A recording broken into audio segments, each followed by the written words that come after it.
Hello, this is a brief video that provides an overview of assessment in the Division of Student Affairs. My name is Jeremy Penn. I'm the Director of Assessment in the Division of Student Affairs.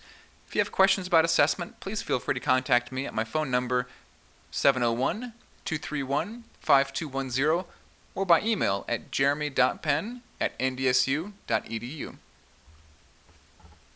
First, let's talk a little bit about what assessment is. One way to think about assessment is as a cycle of inquiry. So it starts by asking a question, gathering some evidence to answer that question, reflecting on the evidence you've gathered and drawing some conclusions, using those results from that evidence to make some improvements or changes, and then reflecting on the whole process and identifying some new questions to ask. In this way, it becomes a continuous cycle of improvement and reflection with a focus on inquiry into student learning development and into our programs. So now let's think a little bit more about applying the cycle of inquiry to the life cycle of a program. So when we're thinking about the life cycle of a program, there's a variety of different questions we might ask about that program. Starting with, just in general, where are we? So what's going on? What's effective? What's working well? What's not working well? What are students learning? What kinds of attitudes are they developing? Or what kinds of skills are they developing or not developing? Then thinking about, secondly, where do we want to be? So if we know where we are we getting close to achieving our goals for the student learning development that we're expecting in these programs? And if not, should we do something about it? So should we make some kind of change, develop a new program, or sunset an existing program? And if we are going to do something, what should we do? Should we implement a new program? Are there examples at other campuses that we could learn from? Are there examples from our own campus that have been showing some evidence of being effective in these areas? Then also thinking about our programs from the perspective of, are we doing things properly? Are we doing things right? Are the programs being implemented the way we expected? Are the services of high quality? Are students and others satisfied with what's going on in those programs and services? And then most importantly, we also need to think about whether or not we're doing the right things.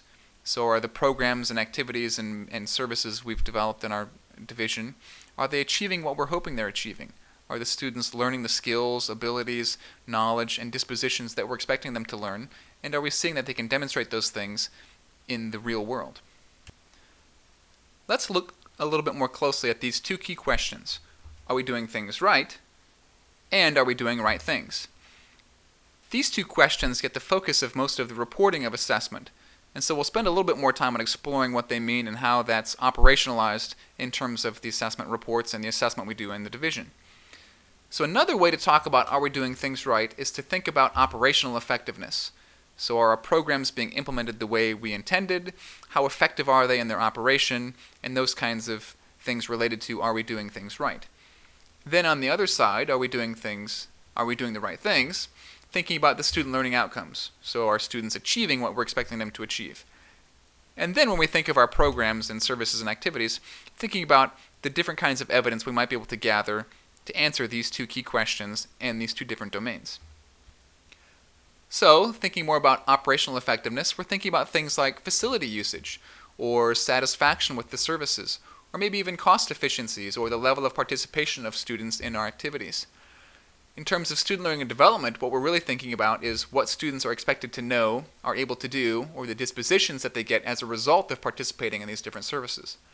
So some examples might include things like institutional data, so visits or number of participation for given services, card swipes when students walk in the door, that kind of thing, surveys of satisfaction, or you can even have a secret shopper where the individual comes and tries to see if they can experience what the program looks like from a perspective of a student. Self-reports or observer feedbacks or things called fidelity studies where you look to see how a program is implemented compared to what was planned to be implemented in the program. In terms of student learning development, some common things here might be a quiz or using a rubric to examine the student learning and development, having students write a minute paper, or some other kind of performance assessment where you observe students in its setting and score their performance or knowledge on a particular topic. Using surveys, although it's a little bit different type of question than you would do for an operational effectiveness surveys, or portfolios or reflection papers or even interviews to better understand what students are learning and developing as a result of participating in our programs. So now that we have a general understanding about what assessment is, let's talk a little bit more about why we do assessment in the Division of Student Affairs. First, accreditation requires it. The accreditation standards ask that every unit with a mission related to student learning or development participate in student learning outcomes assessment. And even those units that don't have a mission specific to student learning or development need to participate in operational effectiveness assessment. So either way, you need to be participating in at least some kind of assessment of your program. And even if it weren't for accreditors, we would want to be accountable to our many stakeholders. Parents, students, and the citizens of the state of North Dakota have made a substantial investment in our campus, and it's important that we demonstrate we're being good stewards of those resources and helping students achieve the learning and development that's important to the people of the state. Also, it's important to recognize the importance that out-of-classroom experiences play in supporting student learning and development. So one important resource you might look at for some further information in this area is Pasquarella and Terenzini's How College Affects Students. It's important to recognize the kinds of experiences we can offer that will support learning outside of the classroom. Another reason we do assessment in the division is to recognize the importance of the Student Affairs learning agenda and our opportunities to integrate with North Dakota State University's learning goals, such as the COOL outcomes or general education outcomes. And finally, the most important reason we do assessment in the Division of Student Affairs is to improve the quality of the programs and services.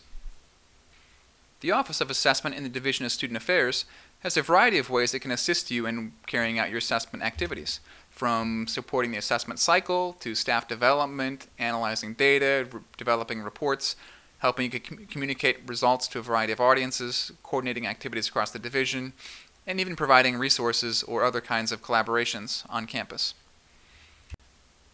As you think about implementing assessment, please don't hesitate to contact me if you have questions or if there are different ways I can be of assistance.